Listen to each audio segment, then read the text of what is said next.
इसका तो वर्णन हमने पहले कर दिया कि रात्रि को जब आप सोने के बाद में 1-1.5 घंटे बाद अगर आपकी नींद खुल जाए, 1 घंटा 1.5 घंटा आप सो लिए, उसके बाद जो नींद खुली तो 1-1.5 घंटे तक अगर आपको नींद नहीं आ रही है, रात्रि को सोने के बाद में 1 घंटे बाद जब उठे तो आपको प्यास लग गई, भूख लगने लगी, प्यास लगने लगी कि मेरे को पानी पीना पड़ेगा, घबराहट हो रही, पानी पीना पड़ेगा। 1-1.5 घंटे सोने के बाद अचानक नींद खुले और आपको प्यास लगे, समझ लेना आपके पितर भूखे हैं और प्यासे हैं।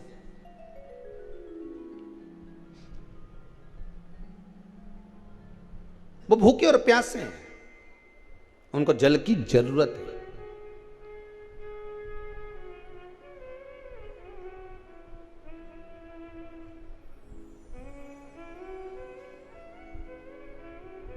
किसी भी नदी में, सरोवर में, कुंड में, बावड़ी में, तालाब में, आप तीर्थ में जाकर जब स्नान करते हैं तो स्नान करने के बाद एक काम का नियम बना लो कि अपने हाथ की अंजलि में जल लेकर अपने पूर्वजों को देना। प्यासे रहते हैं, भाग मांगते हैं।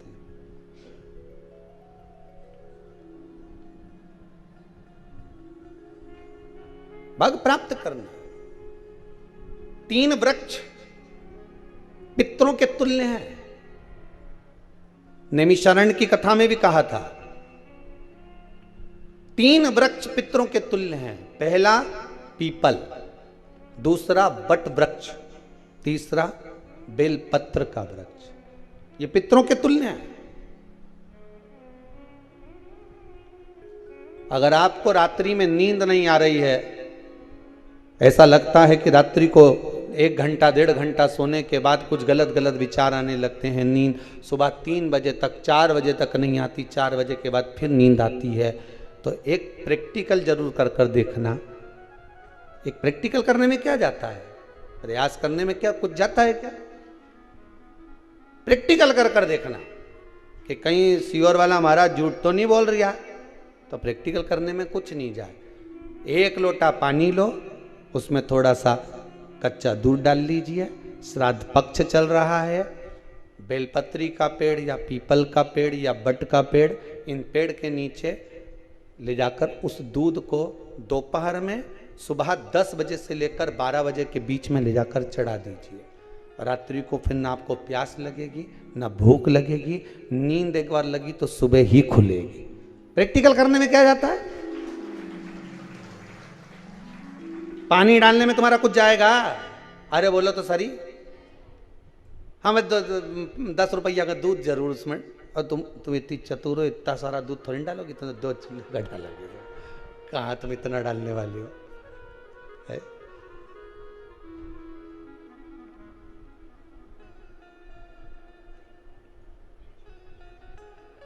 कहा बहुत चतुर लोग हो रहे संसार में हो। भले पूजन पाठ नहीं करे, पर कहीं का एकदम मिलने आ जाए ना, क्या अम्मा जी है क्या पाठ कर रही है, फिर वो भी बैठ गई तुरंत, अभी तो सोई थी,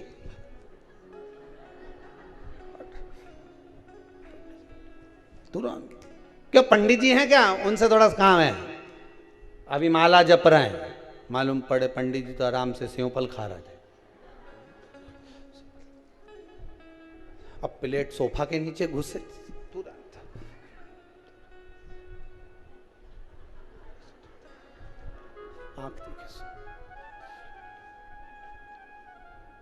प्रैक्टिकल करने में क्या जाता है, कुछ भी नहीं बिगड़ेगा। ये तो बस जल डालोगे तुम्हारा ही कुछ अच्छा हो सकता है, बाबा की कृपा है।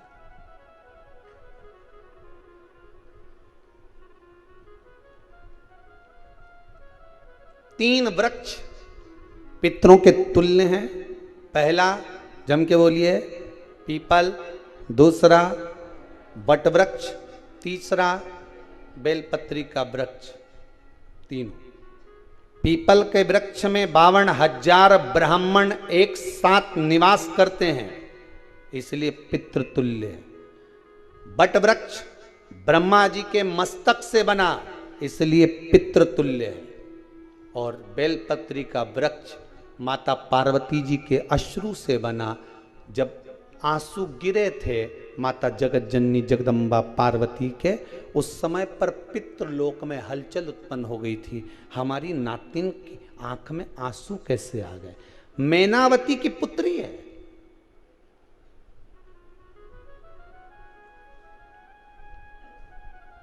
पितरों की नातिन, इसकी अश्रु कैसे गिर गए? पार्वती जी ने कहा ये आंसू नहीं, मेरा पुण्य भाग प्रकट करती हूं बेलपत्री के रूप में। तो पितरों ने वर दिया था कि ये बेलपत्री का वृक्ष हमारा आशीर्वाद है, इसके नीचे अगर कोई दीप लगाता है, शिव को स्पर्श कर चढ़ाता है, उसके पितरों की शांति होगी। हम स्वयं उसको आशीर्वाद देने के लिए पधारेंगे। बेलपत्र का वृक्ष पितृतुल्य।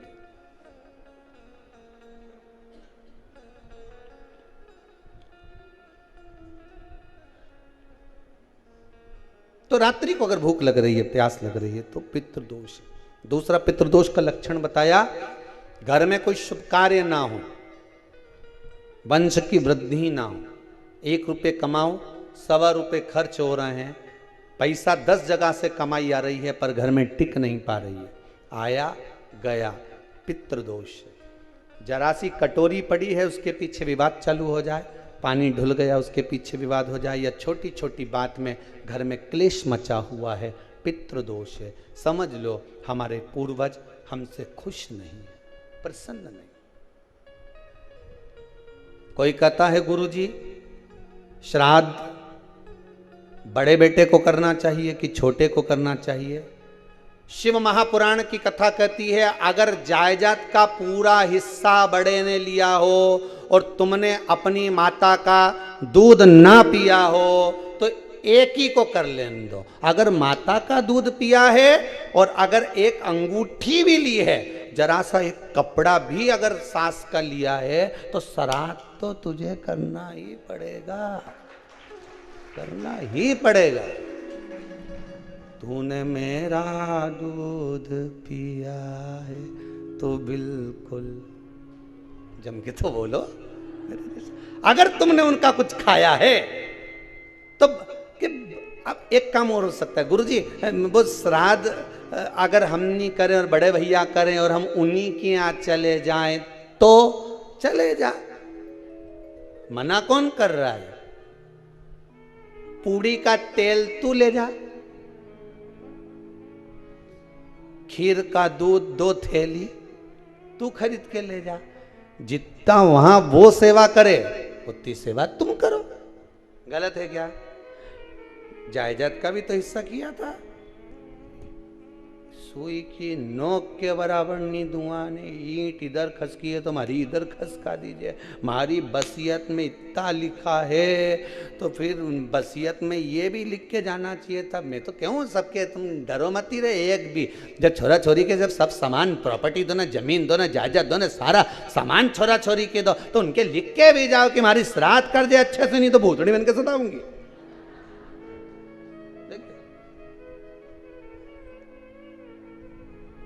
श्राद्ध करो। कितना दिया तुमको? बोलो ईमानदारी से बोलना, कितना दिया? ढेरों। और एक बात बहुत अच्छे से कहूंगा, आप लोगों के जीवन में उतरे। अगर मायके में भाई, मायके में भाभी, मायके के लोग अगर आपके माँ बाप का श्राद्ध नहीं करते हैं तो बेटी भी अपने माता पिता का श्राद्ध कर सकती है।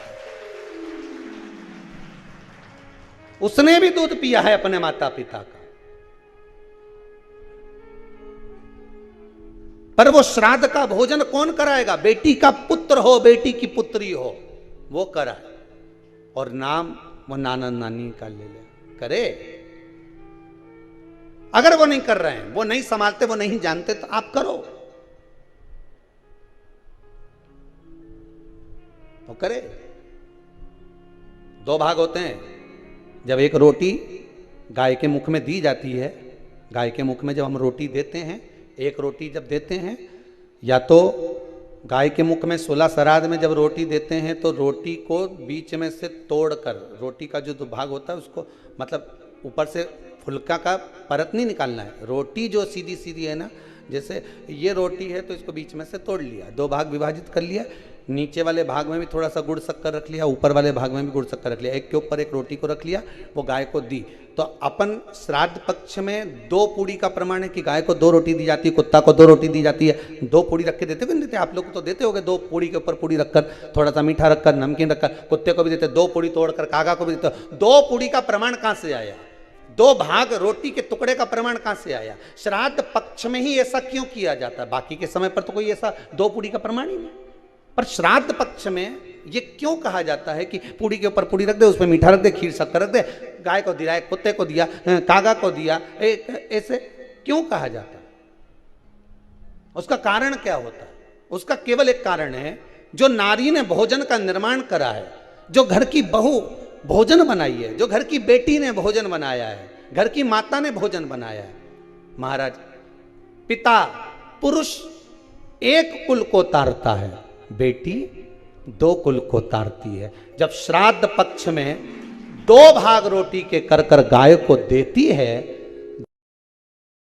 तो 1 भाग तो उसके ससुराल वालों को मिलता है।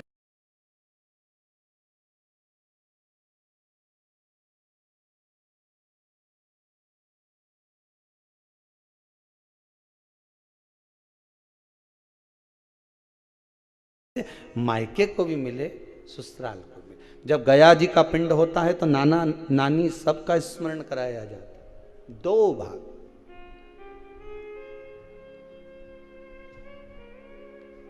पुण्यता प्राप्त।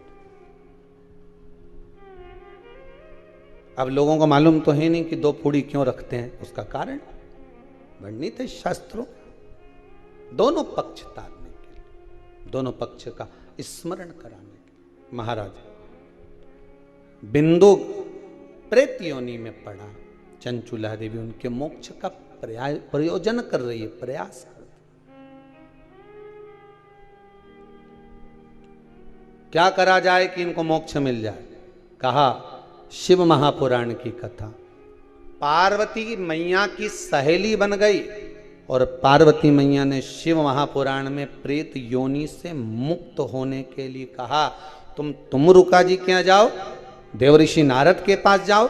नारद जी ने तुमरुका जी के पास भेज दिया। क्यों? नारद जी जानते हैं मैं कथा नहीं कह सकता, मैं कथा सुन सकता हूं पर कह नहीं सकता। कहने के लिए मुझे बैठना पड़ेगा, सुनने के लिए हो सकता है कि मैं चले जाऊं, वापिस आकर बैठ जाऊं।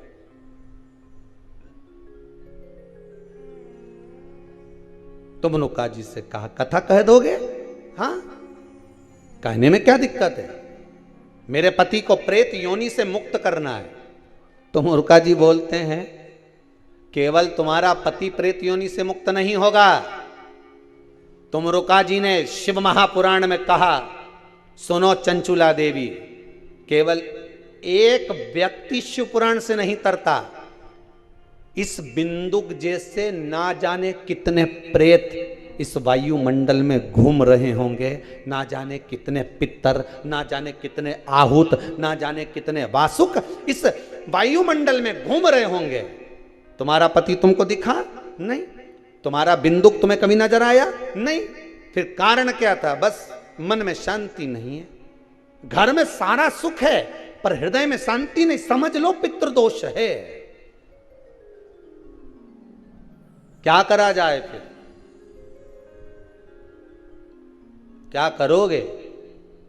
महाराज, हृदय शांति, हृदय शांति। केवल एक अकेला बिंदुक शिव महापुराण की कथा सुनकर नहीं तरेगा।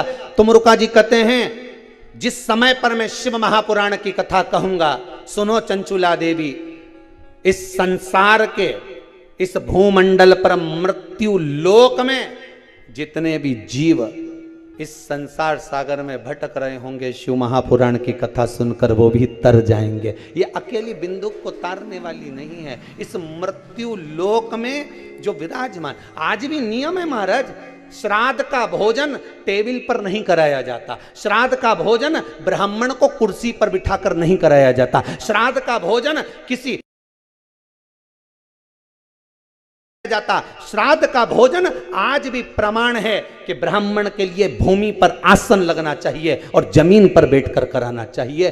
तब क्यों? क्योंकि इस भूमि पर बैठकर जब भोजन कराएंगे, इसी भूमि से ना जाने कितने पितृ गए, कितने तर्पण हुए, कितनी तिलांजलि हुई, इसी भूमि से, इस रज से, इस कण से ना जाने कितने जीव चल गए। अब लकड़ी पर या टेबल पर या कुर्सी पर बैठकर ब्राह्मण को भोजन कराने का प्रमाण नहीं है।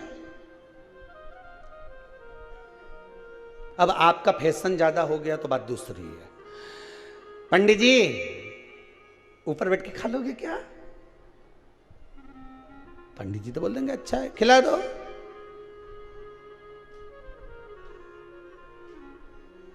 ऊपर बैठ के क्यों? वो झुकने में थोड़ी सी कमर लचक जाए, क्योंकि खीर परसेगी तो झुकना पड़ेगा। अब ब्राह्मण अगर भोजन करने आसन पर बैठेगा, तुम अगर थोड़ा झुककर परसोगी, ब्राह्मण के सम्मुख में आप थोड़ा सा भोजन कराते समय झुकोगी। जरा विचार करिए, यशोदा मैया के घर में संतान नहीं थी। यशोदा जी श्रावण के महीने में श्रावणी करने आए हुए ब्राह्मण को मात्र खीर परोसने के लिए गई थी। 52 साल की उम्र थी, संतान का सुख नहीं दिख रहा था, खीर परोसने के लिए गई। उतनी देर में ब्राह्मणों ने देखा इनके घर में संतान नहीं है, पुत्र भव कह दिया। और यशोदा जी के पति श्री नंदराय जी कह रहे हैं कि बाबा मैं 60 का, ये 55 की, बाल हो गए धोले, और तुम कह रहे हो पुत्र होगा। कहां से होगा? ब्राह्मण कहते हैं ब्राह्मण जब भोजन करता है, भोजन करते समय जब वर देता है, वो वर गलत नहीं हो सकता, कहीं से भी आएगा, पर छोरा तो आएगा। और आया, कहीं से भी आया, पर पुत्र आया, क्योंकि आशीर्वाद दिया था। श्राद्ध पक्ष का भोजन टेबल पर नहीं, कुर्सी पर नहीं, श्राद्ध पक्ष का भोजन ब्राह्मण को आसन लगाकर जमीन पर कराना चाहिए, भूमि पर।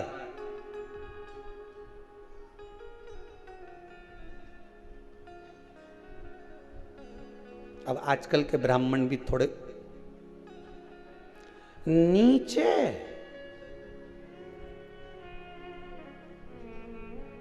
अगर हम टेबल पे ही जीम लें तो जी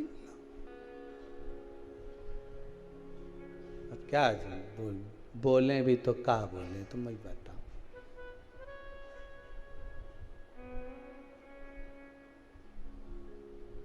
थोड़ा सा भाग भूमि का हो महाराज। तर्पण तिलांजलि सब भूमि पर। हम तो जो जजमान हवन करने के लिए भी जो जजमान लोग नाम लिखाए हैं पितरों के लिए, तो हम उनको भी कहते हैं कि कुर्सी पर बैठकर आहुति छोड़ने से अच्छा है आप बैठो मनानी पर, पहले सबसे पहले भूमि पर 10 मिनट बैठो, पर बैठकर आहुति छोड़ो। उसके बाद भले आप स्टूल लगाओ, कुर्सी लगाओ, आपकी मर्जी, पर 10 मिनट 5 मिनट तो आप भूमि पर बैठो उन जीवों के लिए, उन जीवों के